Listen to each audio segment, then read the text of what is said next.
මේ නංගි අර කොඩි අරයි යන ගෑනු ළමයා ඉංගියෙන් වගේ කියලා තියෙන්නේ ජාතිය කොඩි අරයි යන තැන විකාරණ කරන්න නැතුව ඉස්සරහට යන්න කියලාලු. ඔයා දාපු වීඩියෝ එකට අන්න රටේම මිනිස්සු ඔයාට පළු යන්න බනිනවා. රටේම මිනිස්සු මට බනිනවද? ඕකට පොඩි දෙයයි අයියේ කරන්න තියෙන්නේ. පොඩ්ඩක් කොහොම ඉන්නකෝ.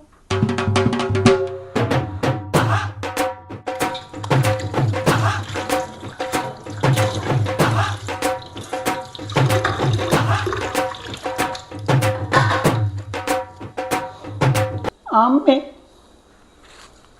සල්ලි ඕනේද අම්මේ? අම්මේ අමාරු නෑ අම්මේ. කීය සල්ලි ඕනේද අම්මේ?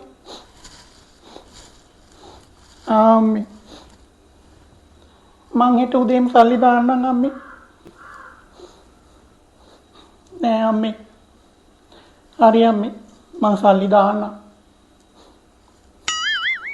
ඒ මොකද්ද නංගි ඒ කෙරුවේ? ඊළඟට මම දාන වීඩියෝ එක රෙකෝඩ් කරා අයියේ. ඔන්න බලන්න අර මට බැන්න කිව්ව මිනිස්සු මේක බලලා අඬ අඬා මට කමෙන්ට් දාන්න හැටි.